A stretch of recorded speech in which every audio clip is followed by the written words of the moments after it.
Queremos empezar esta mañana leyendo la segunda carta de Timoteo en el capítulo 3, versículos 16 y 17. Es una afirmación. Toda la escritura se refiere al Antiguo y al Nuevo Testamento. Toda la escritura es inspirada por Dios y además es útil para enseñar, para redarguir, para corregir, para instruir en la justicia. No solo la justicia de los hombres, no solo la justicia de las autoridades, de las leyes, sino la justicia del reino de Dios. Cuando la Biblia habla de la justicia, nos habla de una justicia superior a la que nosotros podemos encontrar en este mundo. Y dice, a fin, o con el propósito de que el hombre de Dios sea perfecto. ¿Cuántos se consideran hombres de Dios hoy?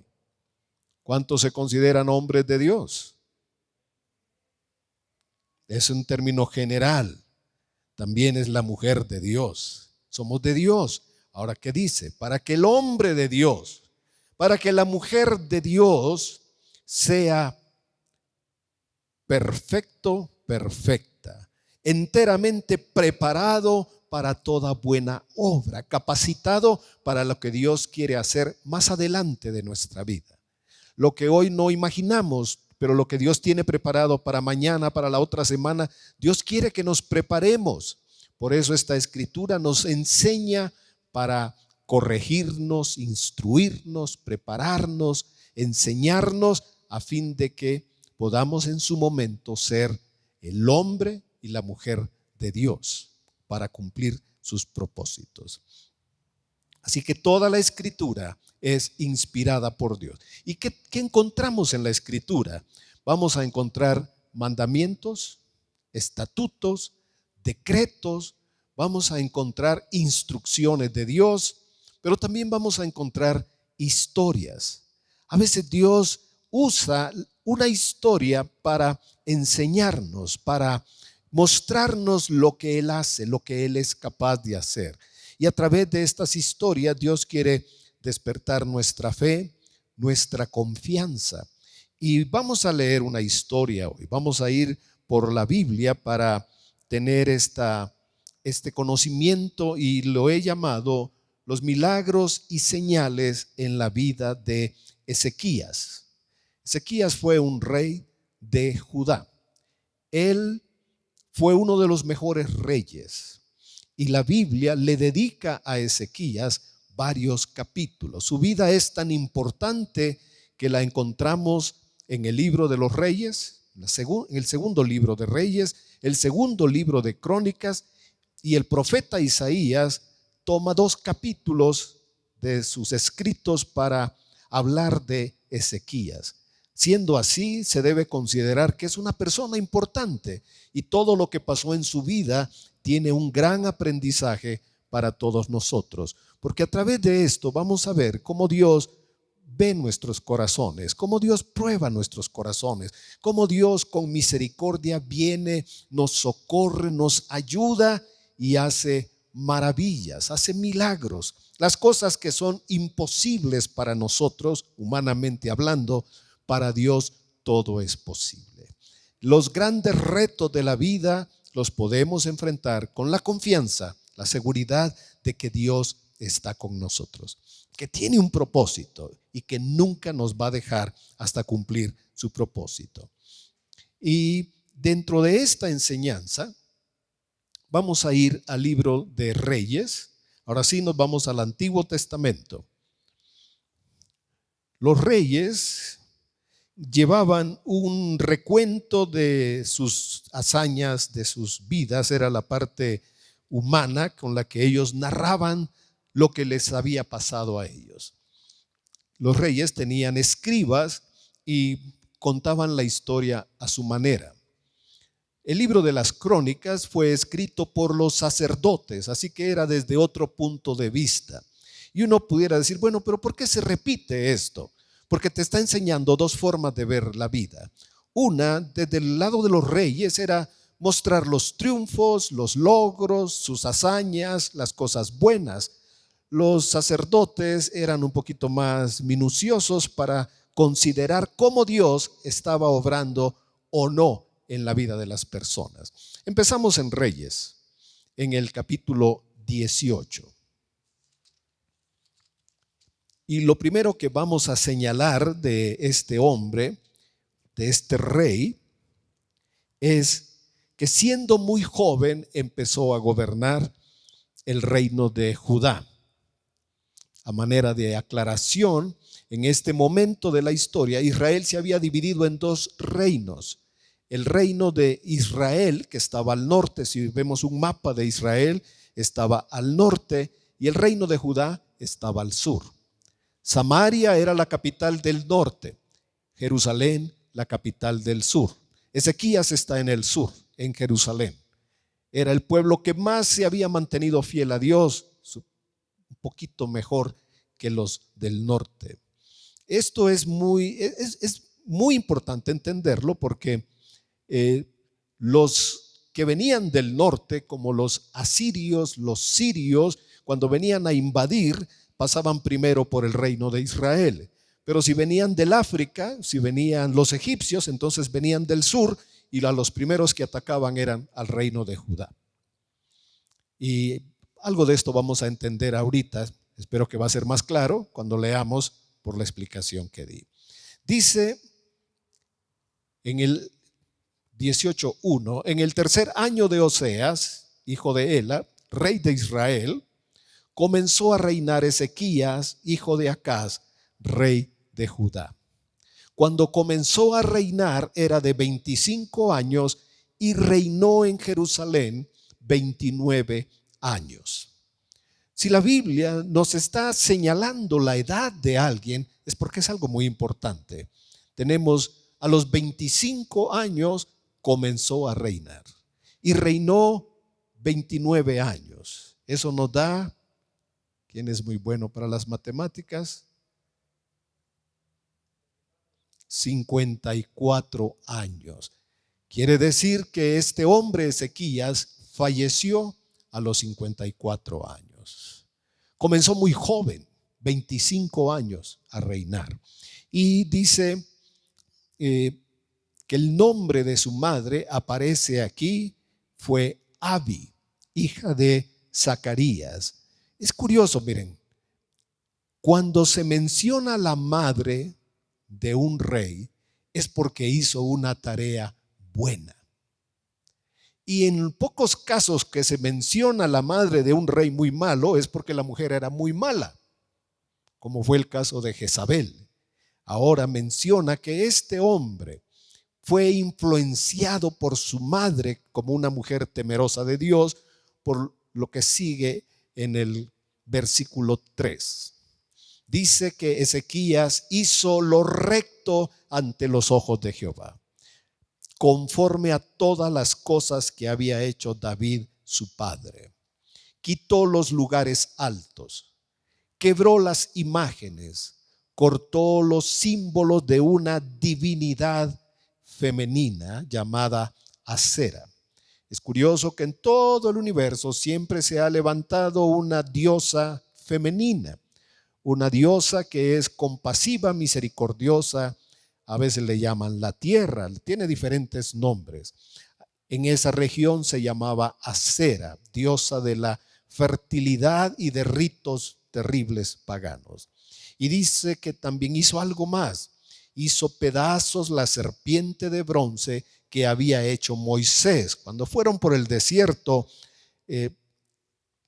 se quejaron tanto y murmuraron tanto que Dios les mandó serpientes y las serpientes los picaban, los mordían. Entonces Dios le dijo a Moisés: haz la imagen, una figura de serpiente, y todo aquel que vea la serpiente quedará libre del veneno.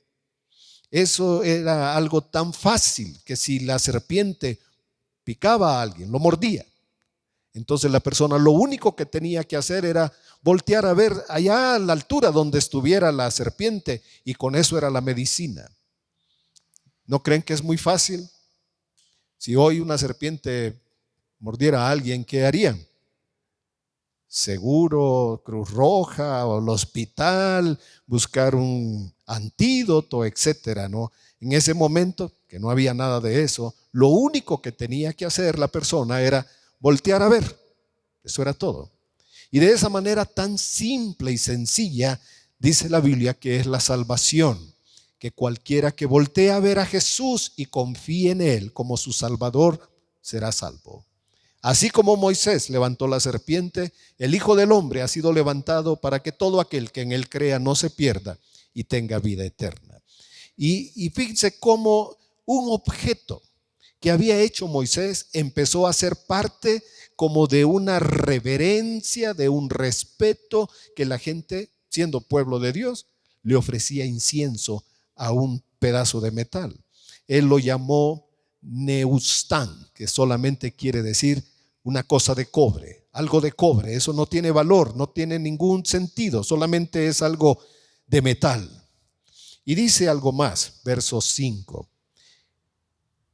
En Jehová Dios de Israel puso su esperanza, de tal manera que la Biblia dice que ni después ni antes de él hubo otro como él entre todos los reyes de Judá. ¿Por qué? Porque siguió a Jehová, dice el versículo 6, y no se apartó de él, sino que guardó los mandamientos que Jehová le prescribió a Moisés. Fue un hombre que se dejó guiar por la palabra de Dios. Fue un hombre que ajustó su vida, su gobierno, todo lo que él hizo. Y nos tomaría más tiempo entender que su padre fue uno de los peores reyes de todo Israel, tanto de Israel como de Judá. Fue un hombre que se entregó a toda forma de idolatría, hechicería, hizo cosas que nadie más había hecho, incluso cerró el templo del Señor para que nadie pudiera entrar al templo. Siendo rey, tomó la autoridad, cerró las puertas. Entonces este hombre hizo de lo peor en Judá. Y él fue el papá. Por eso señala que al hacer todos estos cambios era porque tenía no la influencia de su padre, sino de su mamá. Dice el versículo 7 que el Señor estaba con él y a donde quiera que salía, prosperaba.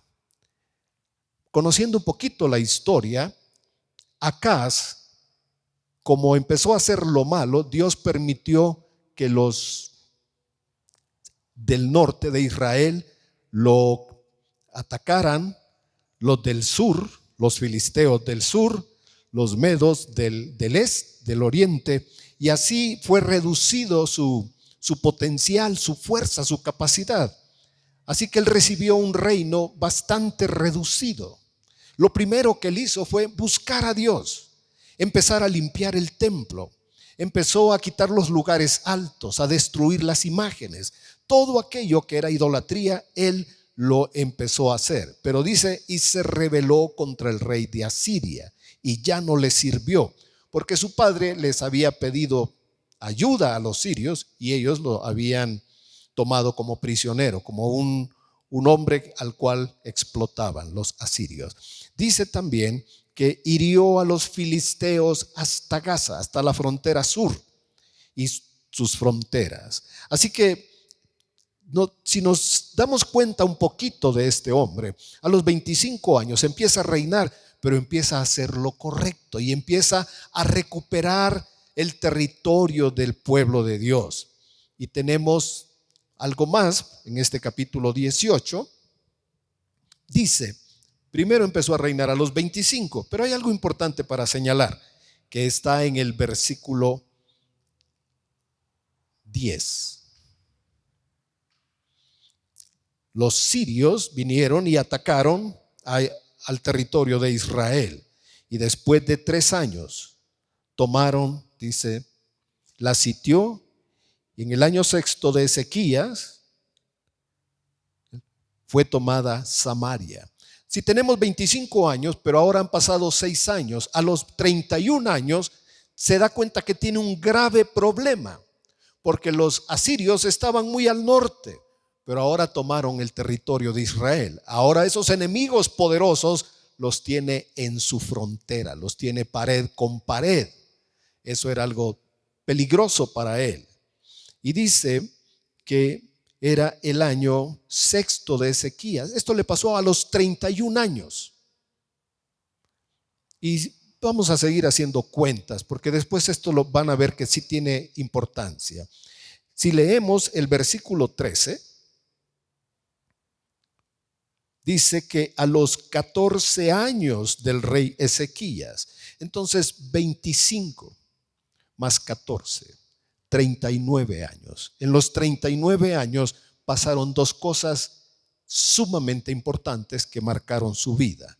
La primera que estamos leyendo aquí es que él vino Sennacherib, rey de Asiria. Ahora era otro rey, se llamaba Sennacherib, y vino para tomar el territorio. Vino con un gran ejército y se recuerdan que él había dejado de pagar tributo. Así que ahora este rey viene a cobrar las cuentas con Ezequías. Y hay un versículo muy importante, señalar el 14. Entonces Ezequías, rey de Judá, envió a decir al rey de Asiria, que estaba en Laquis, poco más al norte, y le dice: yo he pecado, porque no había pagado los tributos. Apártate de mí y haré todo lo que me impongas. Y el rey de Asiria impuso a Ezequías, rey de Judá, 300 talentos de plata y 30 talentos de oro. Pero miren esto, este hombre viene a cobrar las cuentas de su padre. Él viene a cobrar y él tiene que pagar por los errores de su papá. Y este le impone a él. Y me llama la atención el hecho de que no hiciera nada por defenderse. Sí se prepararon, sí hicieron algunas cosas, pero cuando tiene que hablar con este rey le dice: yo he pecado, yo te he fallado, imponme lo que quieras, yo haré lo que tú me digas. Y el otro, pues aprovechando eso, qué difícil es entrar a una negociación donde uno lleva todo perdido.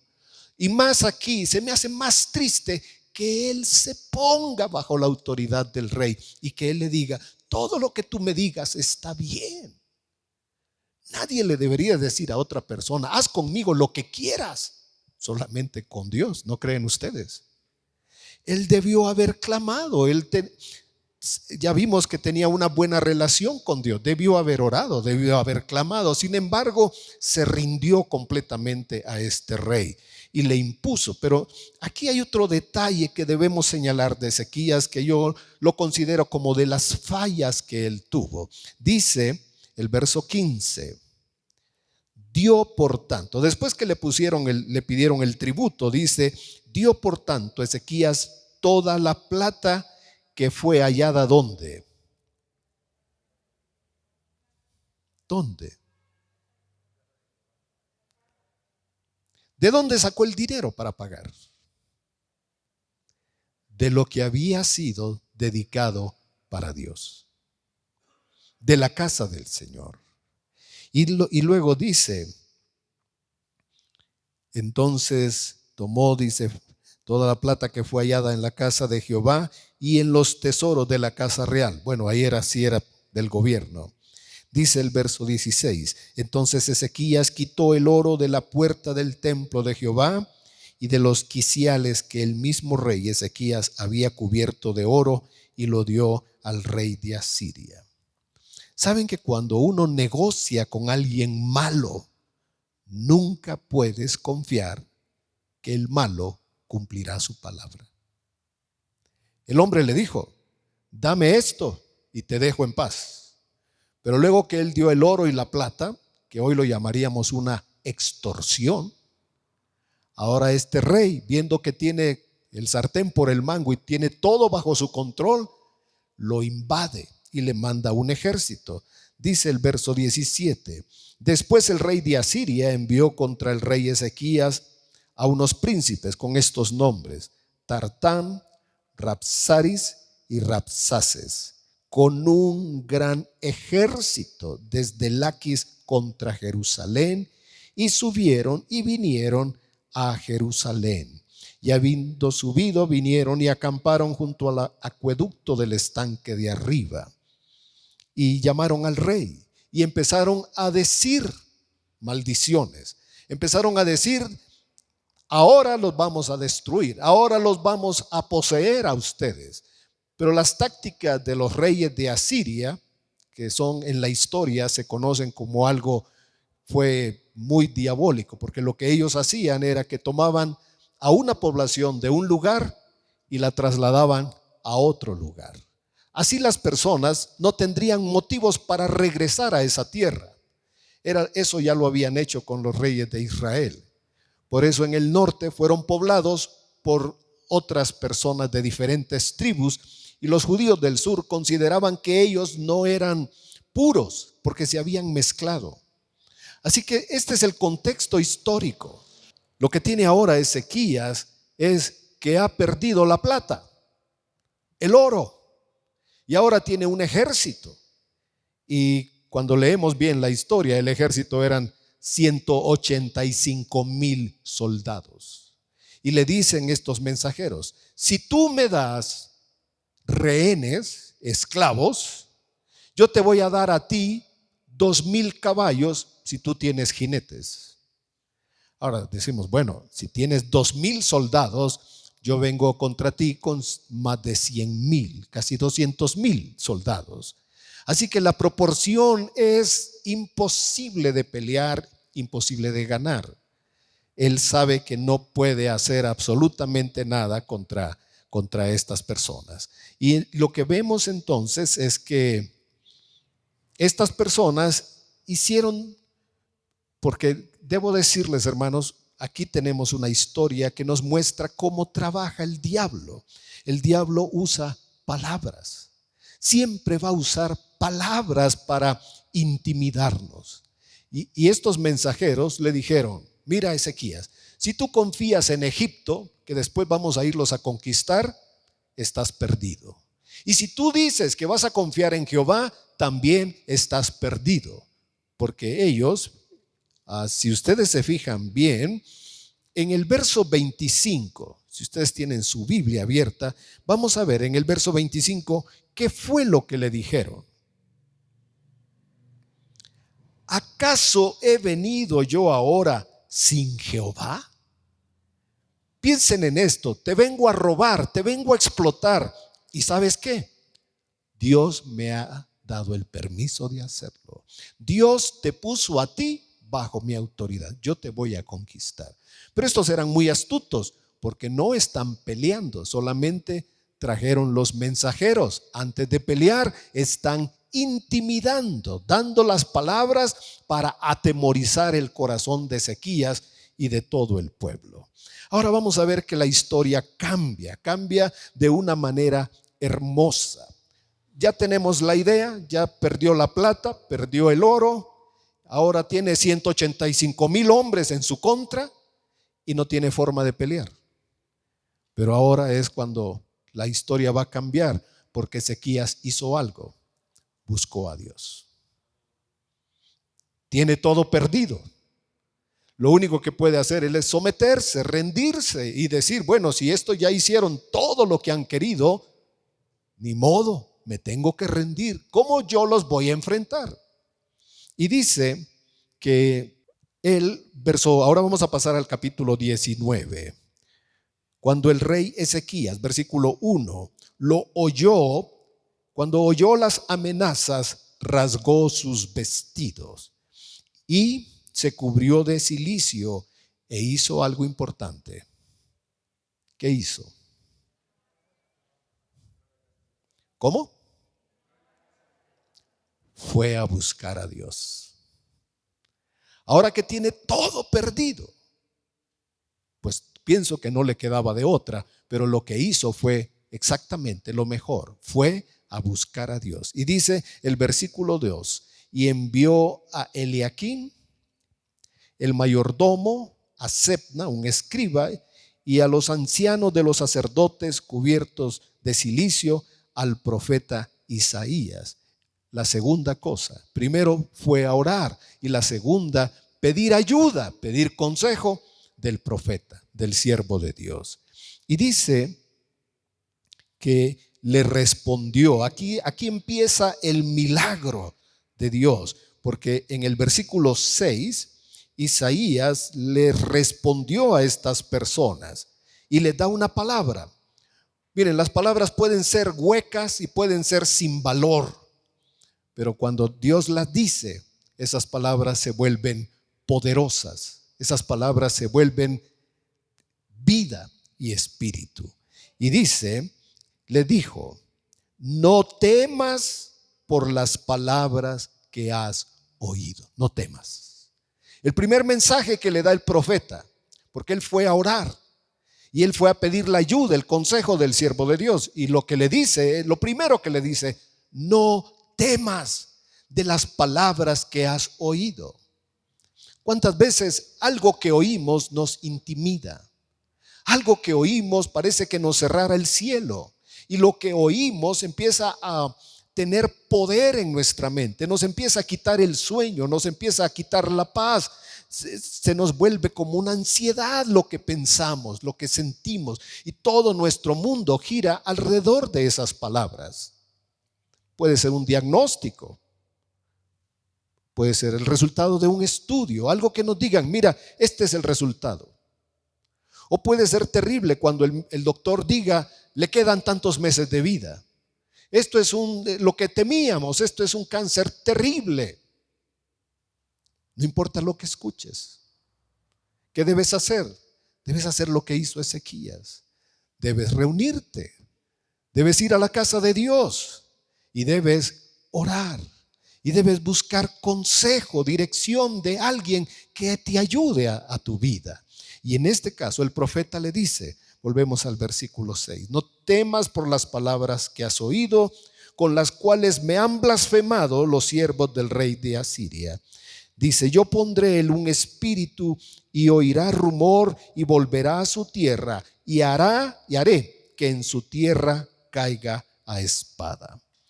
Cuando llegaron los mensajeros con el rey de Asiria, oyeron rumores que del África venía un ejército, que en el norte había otra guerra, así que ellos se turbaron y entonces decidieron huir. Eso era lo primero que ellos pensaron. Pero voy a seguir un poquito con la historia, porque ese no es todavía el final. Entonces ellos, los asirios, lo que hicieron fue que mandaron unas cartas. ¿Se recuerdan? Primero hablaron, ahora mandaron unos documentos, en aquel entonces legales, porque eran los documentos de los más poderosos, casi como decretos. Y en esas cartas lo seguían amenazando. Y vemos cómo Isaías ha tomado un cambio en su vida. Vamos al verso 14. Dice: tomó Ezequías las cartas de mano de los embajadores, y después que las hubo leído, subió a la casa de Jehová y las extendió delante del Señor. ¿Sabes qué hizo con esos documentos?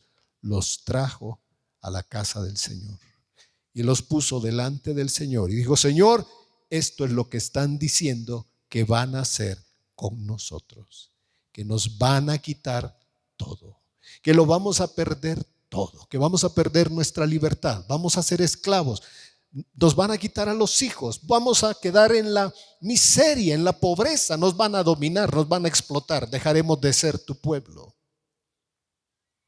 Yo te invito que cuando tengas esa clase de noticias, vengas a la reunión para orar sobre eso, porque dice el verso 15: y oró Ezequías delante de Jehová. Él trajo las cartas con las amenazas, los documentos, como todo lo que le estaban ordenando hacer, y lo presentó delante de Dios y oró. Hizo una oración hermosa, una oración no es muy larga, si uno la lee no te toma ni 3 minutos. Y dice, después que él oró, que el profeta Isaías, verso 20, recibió una palabra de Dios. Dice, leemos el 20: entonces Isaías, hijo de Amós, envió a Ezequías, envió a decir a Ezequías: así ha dicho Jehová, Dios de Israel, lo que me pediste acerca de Sennacherib, el rey de Asiria, he oído. He oído tu problema. Yo he oído tu oración. ¿No se te hace maravilloso que Dios te diga: te he escuchado, lo que me has pedido, yo te he escuchado? Ese que te ha amenazado, ese que es muy poderoso, yo te he escuchado. La historia corta es que le dice el Señor: ese rey y ese ejército nunca más lo vas a volver a ver. Quiero leer un versículo, otro versículo, el 29. Nada de lo que ellos han dicho lo van a hacer. Te voy a dar una señal. Te voy a dar una prueba de que yo te estoy diciendo la verdad. Y lo encontramos en el versículo 29. Debo decirles que por el temor de la guerra no habían sembrado la tierra. No tenían cosechas. No había comida. Y dice el versículo 29: y esto te daré por señal, oh Ezequías. Este año comeréis lo que nacerá de suyo, y el segundo año lo que nacerá de suyo. O sea, ustedes van a comer lo que la tierra dé sin cultivarla, sin labrarla, sin trabajarla. ¿Qué les parece? Les voy a dar una señal. Ustedes van a empezar a comer sin haber hecho un esfuerzo. Les voy a dar sin que ustedes tengan que trabajar para hacerlo. Pero en el tercer año van a sembrar y van a cosechar. Y Dios le da otras palabras en el versículo 32. Creo que son 7 promesas que Dios le da a Ezequías. 32. Dice: así dice Jehová acerca del rey de Asiria. Número 1, no entrará en esta ciudad. Te aseguro que no va a entrar.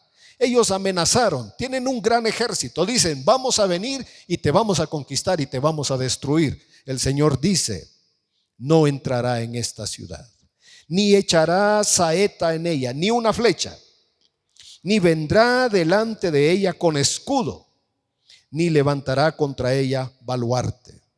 Por el mismo camino que vino volverá, y no entrará en esta ciudad, dice Jehová, porque yo ampararé esta ciudad para salvarla por amor a mí mismo y por amor a David mi siervo.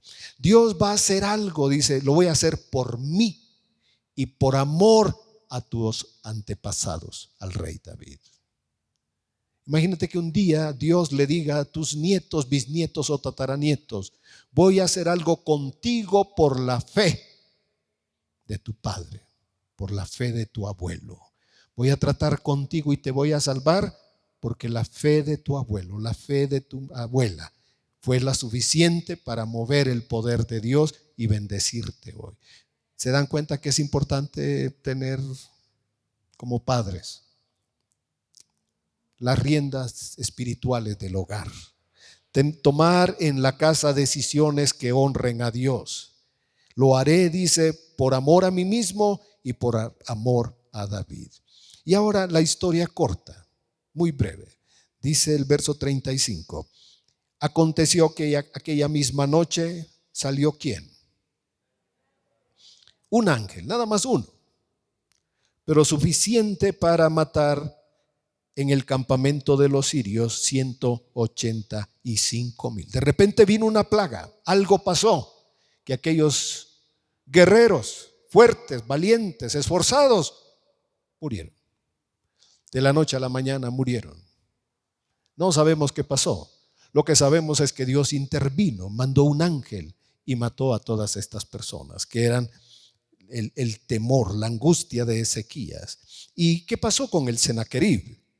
Dice que él regresó a Nínive, la capital de Asiria, y entró a su templo, entró con su Dios, y mientras estaba adorando a su Dios, sus 2 hijos mayores lo mataron y huyeron. se fueron al Ararat, que es la región de lo que hoy es Turquía. Huyeron. Algo tenían con su padre. Tenían celo, odio, coraje con él, que lo mataron. Así que Dios destruyó al ejército y a la cabeza de ese ejército, al rey Sennacherib. Es una historia. Si tú la crees, Dios puede hacer contigo exactamente lo mismo. Te puede librar de la amenaza, del peligro. Te puede librar de los adversarios, de todo lo que se esté tramando en tu contra. Dios te puede librar. Amén. Ahora vamos a ver otro aspecto de Ezequías. Ezequías se enfermó. Dice el capítulo 20. En aquellos días Ezequías cayó enfermo de muerte. Mira, hay enfermedades que son como gripes. Esas no te van a matar. Hay enfermedades como de la garganta. Ahí puede haber un dolor de cabeza. Puede haber ciertas molestias, una inflamación del estómago. Puede haber una colitis, una gastritis. Puede haber un taco mal preparado, una comida que no esté bien cocinada. Pueden haber muchos problemas. Pero el caso de Ezequías es diferente porque enfermó ¿de qué? Enfermó de muerte. Él sabía que iba a morir. ¿Qué edad tenía en aquellos días? Se perdieron en las cuentas. 39 años. Después de que lo libró de la invasión asiria, anda en los 39, pero ahora no solamente tiene un peligro en el extranjero, sino que ahora tiene un peligro en su cuerpo. Él sabe que va a morir. Y por si fuera poco, el profeta vino, el mismo profeta que le había ayudado a salir de los problemas, ahora llega y le dice: dice Dios que vas a morir, que arregles tu casa. Hasta aquí llegó todo. Y él volvió nuevamente a hacer lo que es espiritual. Dice el versículo 2, oró. Se volvió su rostro a la pared y oró a Jehová. Y le dijo: te ruego que hagas memoria de que he andado delante de ti en verdad y con íntegro corazón, y que he hecho las cosas que te agradan. Y lloró Ezequías. Como responde una persona que le han dicho: vas a morir, con angustia, con tristeza, con dolor. Es cuando la gente dice: no he hecho todo lo que debía hacer. Me falta esto, quisiera disfrutar de esto otro, quisiera ver hijos, quisiera ver nietos, quisiera ver esto, quisiera hacer este último viaje, quisiera. Es cuando la gente descubre que está muy lejos de todo lo que debió haber sido su vida. Vas a morir. Y lloró. A veces, si el corazón realmente se quebranta delante de Dios, pueden haber lágrimas, porque son lágrimas sinceras, honestas. Cuando uno derrama el corazón delante de Dios, es bueno. Cuando uno llora y dice: Dios, estoy en tus manos, haz lo que quieras, sálvame, ayúdame. Y otra vez la respuesta de Dios vino casi inmediatamente. Dice el verso 4: antes que Isaías saliese hasta la mitad del patio, vino una palabra del Señor y le dice: vuelve, dile a Ezequías, yo he oído tu oración. Verso 5: he visto tus lágrimas, he aquí que te sano. Al tercer día subirás a la casa del Señor, porque estaba postrado, estaba enfermo. Y dice: y añadiré a tus días ¿qué? 15 años. Y entonces el profeta que le da la palabra, y aquí el versículo 8 dice que Ezequías no sé cómo toma esto, pero se quiere asegurar y le dice: ¿y qué señal voy a tener yo de que Dios lo va a hacer? Y ocurre otro milagro. La sombra, tenían un reloj de sol y la sombra se retrocedió. La sombra se hizo para atrás, como que el tiempo se hubiera ido hacia atrás, y Dios le dio una prueba de que lo iba a sanar. Y esto me lleva a la pregunta para nosotros, esta historia. Y quisiera que ustedes pensaran para que ustedes le dieran un consejo a alguien. Conociendo la historia, que Dios lo libró de sus enemigos, que lo libró de todos aquellos sus adversarios, de todo peligro, y que luego se enferma y va a morir, y que Dios nuevamente lo sana y le da señales, le da pruebas de que lo va a sanar. Esta es la pregunta para ustedes. Y si están escribiendo, sería bueno que ustedes escribieran la respuesta. ¿Cómo debe actuar una persona que ha recibido tantos milagros? ¿Cómo debería responder una persona que ha recibido tantos beneficios de parte de Dios? Imaginen eso. Dios lo bendice, lo libra del peligro, de la muerte, de ser destruido, de ser desterrado, de caer en la pobreza, en la miseria, de que sus hijos fueran esclavos, de perder a su esposa, de perder todo. Ir a un desierto, caminar como un esclavo en lugar de haber vivido como un rey, ahora sería un esclavo, y Dios lo libra de eso. Pero luego se enferma y Dios lo sana milagrosamente. ¿Cómo debe responder esa persona? ¿Ya tienen alguna respuesta? ¿Cómo debería responder? ¿Cómo dice? Más fuerte. Con gratitud. ¿Cuántos pensaron en esa palabra? Con gratitud. Levanten su mano. Si alguien ha pasado tantas cosas, ¿qué debería tener en su corazón? Gratitud. Amor al Dios que lo socorre. Debería tener un corazón así como lo había sido al principio. Saben, aquí hay una lección. Ezequías fue un hombre fiel a Dios por un tiempo. Luego dejó la fidelidad a Dios. Cuando tuvo la crisis, clamó a Dios, buscó a Dios. Pero les quiero decir algo, cuando hay tormenta, hasta los impíos oran. Hasta las personas que no conocen a Dios también buscan a Dios. ¿Se recuerdan a Jonás en el barco? Todo mundo estaba clamando a sus dioses, a los que ellos imaginaban. Ellos le pedían a todos.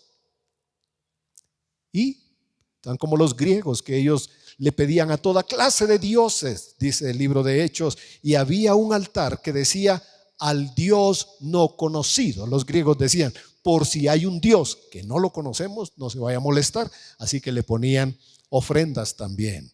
Y ahora tienes a este hombre que ha recibido tantos milagros, señales y maravillas de parte de Dios.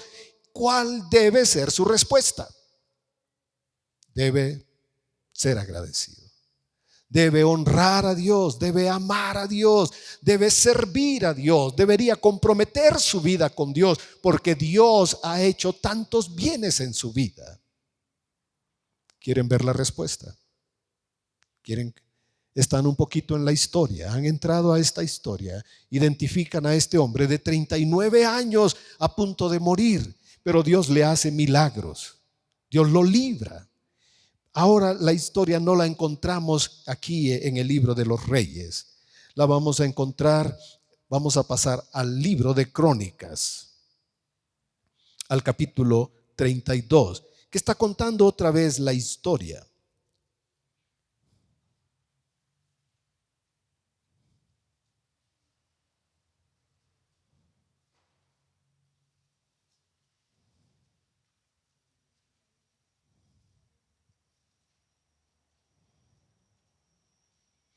Y el capítulo 32 resume la vida de Ezequías, otra vez la invasión de Judá por el Sennacherib, las palabras que le dio Dios de que lo iba a librar, lo iba a proteger. Pero cuando llegamos al versículo 24, la historia es muy cortita. Dice, en aquel tiempo Ezequías se enfermó de muerte y oró a Jehová, quien le respondió y le dio una señal. La señal de retroceder la sombra. Pero miren el versículo 25, este es el importante. Más, sinónimo de pero. Pero Ezequías, ¿qué? Pero Ezequías, ¿qué? Como un hombre que recibe tanto favor, tanta gracia, tantos milagros, ¿qué pasa? Que ¿no qué? No correspondió bien a lo que Dios había hecho con su vida. Y mire, si ustedes dirán, pero qué bárbaro este Ezequías. No, hombre, yo hubiera hecho algo diferente. Quiero decirles que cuando leemos estas historias son como un espejo para nosotros. Nos muestran una realidad, la realidad del corazón humano, que es fácil olvidar los favores de Dios. Es fácil olvidar la misericordia y es fácil olvidar las bondades que Dios nos ha dado a través de toda nuestra vida. Algo más que hizo él. Primero, no correspondió al bien que le había sido hecho. La segunda cosa es que se enalteció su corazón. Y miren, primero había un peligro, lo podían matar, lo podía perder todo, pero ahora ya no hay peligro. Ahora ya no hay enemigos, ahora él está muy tranquilo. No hay que buscar a Dios, ahora pues no hay que orar, ahora hay que disfrutar. Porque algo de lo que pasó es que cuando se oyó lo que él había hecho y todo eso, un versículo anterior, cuando lo libró del Sennacherib, dice el versículo 23, y muchos trajeron a Jerusalén ofrenda a Jehová y ricos presentes a Ezequías, rey de Judá, y fue muy engrandecido delante de las naciones después de esto. O sea, después de ser librado de la enfermedad y del peligro del rey de Asiria, fue muy bendecido, prosperó económicamente, le empezó a ir muy bien, tuvo riqueza, abundancia, no había peligro, estaba en paz, todo estaba bien para él. Entonces, ¿qué hizo? No correspondió. ¿Y su corazón qué? Se enalteció, se llenó una vez más de algo negativo, de orgullo. Así que tienes una historia de un hombre que ha sido fiel en los primeros años de su vida, que confía en Dios. Pero cuando pasa el tiempo, parece que va olvidando a Dios y empieza a resolver los problemas de su vida a su manera, con su capacidad, negociando, pero perdiendo. Son las gentes que dicen, bueno, sí me fue mal, pero para la próxima yo sé que mis planes siempre van a seguir adelante. Él no ha cambiado hasta que tiene una situación difícil, entonces clama, entonces busca a Dios y Dios lo libra del peligro, de la muerte, de perderlo todo y después lo libra de la enfermedad. Pero qué detalle, que no pudo corresponder con gratitud. ¿Se recuerdan que Jesús sanó a 10 leprosos? Uno vino para dar gracias. La gente que comía con abundancia, cuando Jesús hacía los milagros, después se olvidó del Señor, después ya no lo siguió. Cuando el Señor cambió la enseñanza, le dieron la espalda. No todas las personas agradecen. Y aquí es donde resalta un hombre en la Biblia que se llama David, porque David es un hombre que reconoce a Dios en todos los momentos de su vida. En cada momento, cuando se levanta, él ora. Cuando se acuesta, él ora. Cuando va a la guerra, hace un salmo. Cuando tiene la victoria, escribe otro salmo. Cuando lo persiguen, cuando tiene todo perdido, hace un salmo de alabanza. Celebra a Dios. David es un hombre, diríamos, fanático. Un hombre que es exageradamente religioso. Siempre está hablando de Dios. Por eso dice la Biblia que no había en Israel un hombre con un corazón como el de David. Un hombre dispuesto a reconocer a Dios en todos los momentos de su vida. En su lecho de muerte, él tenía un gran tesoro y lo había destinado para el templo. ¿Y qué fue lo que dijo David? Lo que recibí de tu mano, de eso te doy. David siempre reconoció a Dios en los mejores o en los peores momentos de su vida. Y aquí está Ezequías, que recibe milagros, señales y maravillas, pero que no sabe corresponder y que permite que su corazón se llene de orgullo. Y cuando tenemos orgullo, nos olvidamos de aquellos que nos han hecho bien. Nos olvidamos de lo que Dios nos ha dado.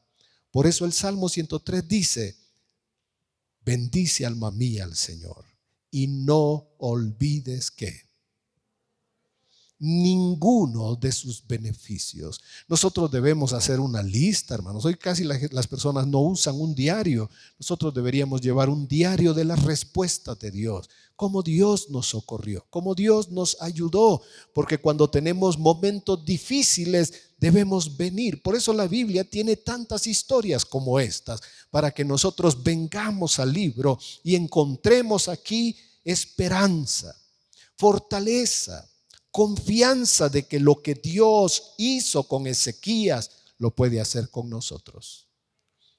¿No creen ustedes que Dios lo puede hacer? Porque Dios no ha cambiado.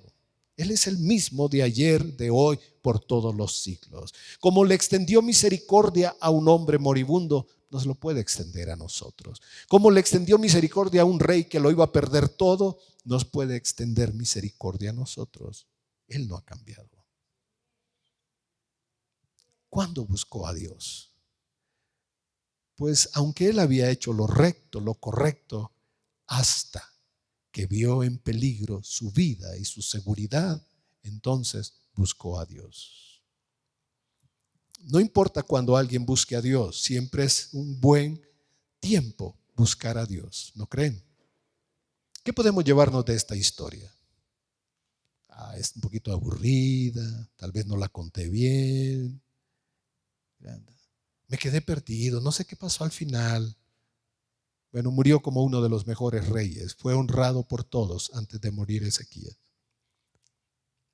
A los 39 años pensó que lo iba a perder todo y después la vida. El milagro fue que Dios le devolvió ¿cuánto? 15 años a su vida. Imagínate algo, que un hombre está a punto de morir y que Dios le diga, te voy a dar 15 años más. Si les interesa la historia, léanla. Se darán cuenta que lamentablemente 3 años después de esto, tuvo un hijo llamado Manasés, que resultó igual que el abuelo. Quiere decir que Ezequías no tomó el tiempo para instruir el corazón de su hijo. No tomó el tiempo para enseñarle la palabra de Dios y para orientarlo en la voluntad de Dios como él lo había hecho al principio. Así que no es que estamos criticando la vida de Ezequías, estamos leyendo una historia que nos debe enseñar a cada uno de nosotros alguna lección importante. No te vayas a tu casa sin sacar algo de provecho de esta historia. Un rey que hace lo bueno, pero no tiene una comunión tan íntima con Dios, que hasta que tiene los problemas es cuando clama a Dios. Y después que recibe los milagros, no sabe responder bien a Dios. Después se humilló, después cambió. Pero si la Biblia te enfatiza que no correspondió, es porque eso nos debe llamar la atención. Ahora, yo dije, esto es un espejo. Mi pregunta es, ¿nosotros hemos tenido una respuesta mejor que Ezequías? Porque lo que Dios hizo fue salvar su vida momentánea y temporalmente, porque a nosotros se nos ofrece una salvación eterna. Una salvación que se pagó con la sangre de Jesús. Una salvación que nadie te la puede dar, que ninguna religión te podría ofrecer salvación eterna. Nosotros tenemos, si Ezequías tuvo riquezas, tuvo bienes y tuvo propiedades y tuvo grandes cosas, no es nada comparado con la salvación que Dios nos ha dado a nosotros. Amén. Es maravilloso lo que tenemos. Si ustedes digan, era un rey y tenía todo lo que él quería. Sí, pero eso no es lo más importante. Lo más importante lo tenemos nosotros hoy, al Hijo de Dios. Él es nuestro mayor tesoro y lo debe ser así hasta el día que venga Él o vayamos con Él. Así que mi última pregunta, ¿acaso yo puedo responder mejor que Ezequías? ¿Acaso yo puedo dar una mejor respuesta?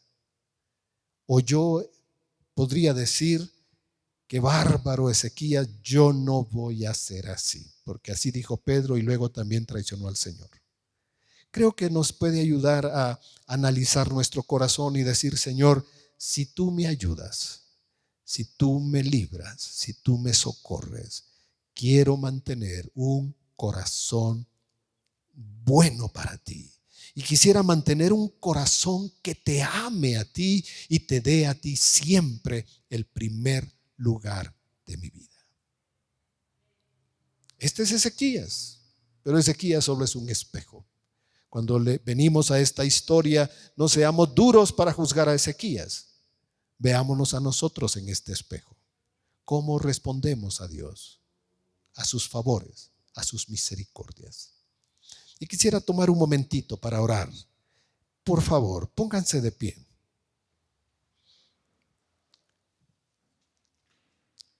Y que podamos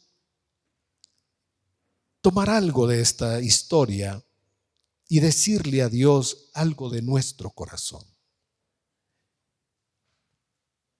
Te recomiendo que esta tarde leas Crónicas, Reyes, Isaías 38 y 39 y te introduzcas más, profundices más en esta historia y veas a este hombre, pero no lo veas para juzgarlo. No digas, ay, qué bárbaro, cómo no oró a Dios, qué bárbaro, cómo se llenó de orgullo.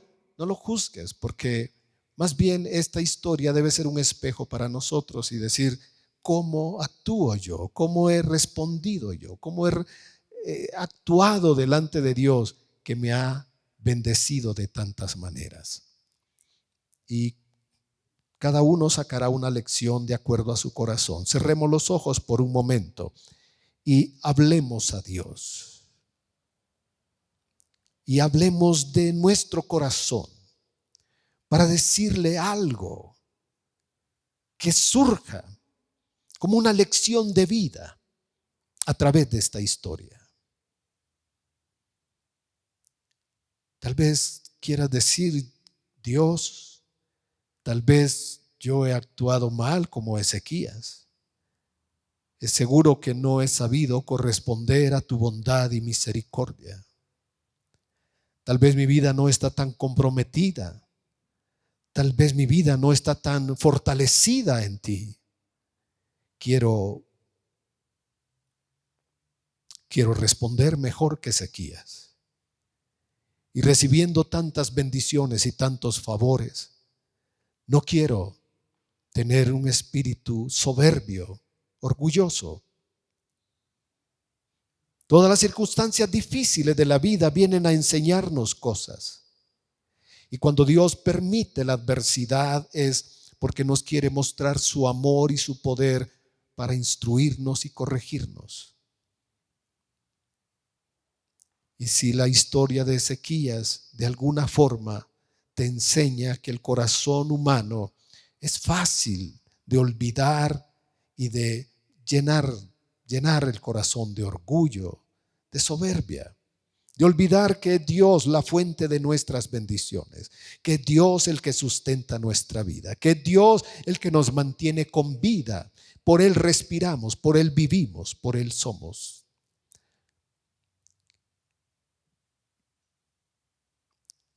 Levanta tu mano derecha delante de Dios y dile, yo quiero ser diferente.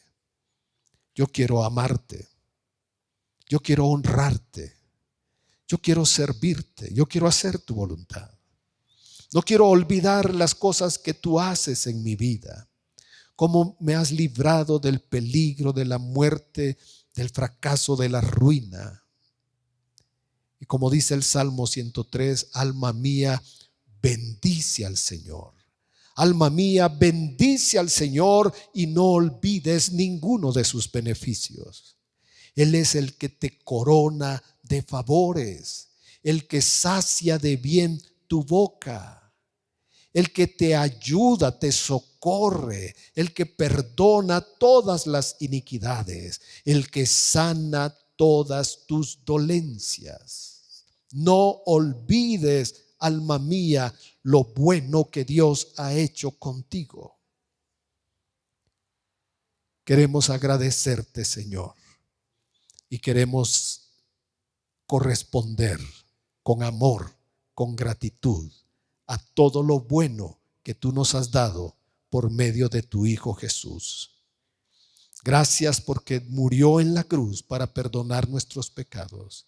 Gracias porque nos ha librado del mal y de la ruina. Y gracias que ha sanado nuestras dolencias. Gracias que nos ha dado mejores cosas de las que podemos imaginar. Te damos gracias, Padre. Te damos gracias. En el nombre de Jesús. Amén.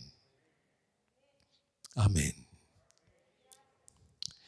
Tomemos de Ezequías una lección de vida.